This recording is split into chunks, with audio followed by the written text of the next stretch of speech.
چھوٹی چھوٹی غلطیوں پر بھی پکڑ کر آپ کو جہنم میں داخل کر سکتا ہے۔ اس لیے ہر غلطی کو، ہر گناہ کو چھوٹا سمجھ کر مت کیجئے کہ یہ گناہ چھوٹا ہے، بلکہ رب کی ذات سے ڈریے کہ ہو سکتا ہے پروردگار عالم اسی گناہ کی وجہ سے ہمیں جہنم نہ پہنچا دے، ہمیں جہنم نہ رسید فرما دے۔ میرے محترم بزرگوں اور دوستوں، نمرود مر گیا، اب وہاں کے جو لوگ بچے تھے حضرت ابراہیم کی بارگاہ میں پہنچتے ہیں، حضرت ابراہیم کے سامنے ایمان لاتے ہیں، ابراہیم کے دین میں داخل ہوتے ہیں۔ اب حضرت سیدنا ابراہیم سے لوگوں نے کہا کہ آپ یہاں کے بادشاہ بن جائیے۔ حضرت ابراہیم فرماتے ہیں میں بادشاہت کے لیے نہیں آیا، میں اللہ کی طرف لوگوں کو بلانے کے لیے آیا ہوں، اللہ کی وحدانیت کا لوگوں سے اقرار کروانے کے لیے آیا ہوں۔ اللہ نے مجھے نبی بنا کر مبعوث فرمایا ہے، اللہ نے مجھے رسول بنا کر اس دنیا میں بھیجا ہے تاکہ میں لوگوں کو رب کی طرف جھکاؤں، رب کی وحدانیت کا اقرار کرواؤں، لوگوں سے رب کی بندگی کی طرف لوگوں کو جھکاؤں۔ اب حضرت ابراہیم پھر بابل سے فلسطین کی راہ لیتے ہیں، فلسطین پہنچتے ہیں۔ حضرت سیدتنا سارہ رضی اللہ تعالیٰ عنہ نے حضرت ہاجرہ کو آپ کی بارگاہ میں پھر پیش کیا، نکاح ہوا۔ اسی رات حضرت ابراہیم خلیل اللہ نے حضرت ہاجرہ سے مباشرت فرمائی، اور آپ کے رحم میں حضرت سیدنا اسماعیل ذبیح اللہ کی ذات اقدس آتی ہے۔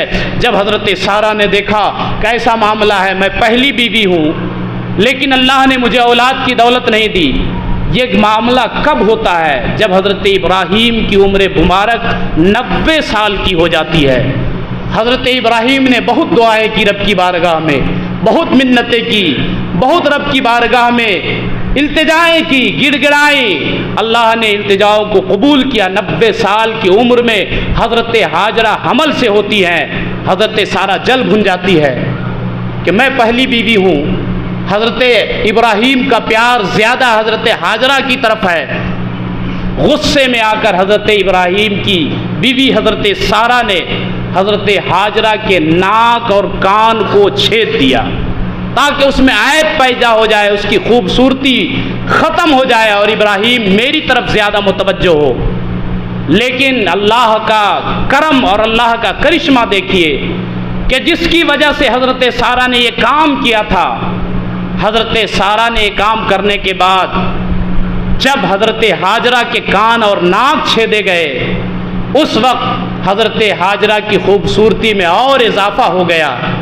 حضرت ہاجرہ نے اپنے کان اور ناک میں زیور ڈالے، ان کی خوبصورتی میں اور 4 چاند ہو گیا، 4 چاند لگ گیا، وہ اور زیادہ حسین و جمیل نظر آنے لگی۔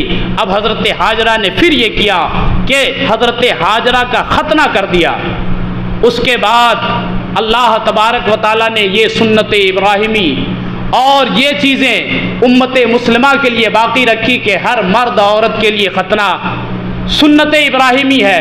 لیکن چونکہ عورتوں کا پہلے ختنہ ہوا کرتا تھا، اب وہ چیزیں غائب ہو گئی، اس کی وجہ سے بیماریاں ہوا کرتی تھی۔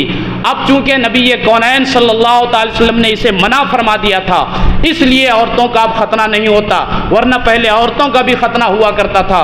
میرے محترم بزرگوں اور دوستوں، اس سنت کو اللہ تبارک و تعالیٰ نے امت محمدیہ کے لیے ضروری قرار دے دیا گیا۔ نبی کونین کی یہ سنت ہے اور حضرت سیدنا ابراہیم خلیل اللہ کی بیوی حضرت ہاجرہ کی سنت ہے۔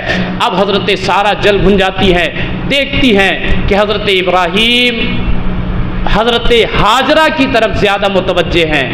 بعد 9 مہینے کے حضرت اسماعیل تولد ہوتے ہیں، اس خاکدان گیتی پر جلوہ افروز ہوتے ہیں۔ حضرت ابراہیم کی وہی اولاد ہے جسے حضرت ابراہیم نے بہت منتوں سماجتوں کے بعد رب کی بارگاہ سے لیا تھا، بہت دعائیں کی تھی، بہت گڑ گڑائی تھی، بہت التجائیں کی تھی رب کی بارگاہ میں کہ پروردگار عالم مجھے ایک اولاد نرینہ عطا فرما دے۔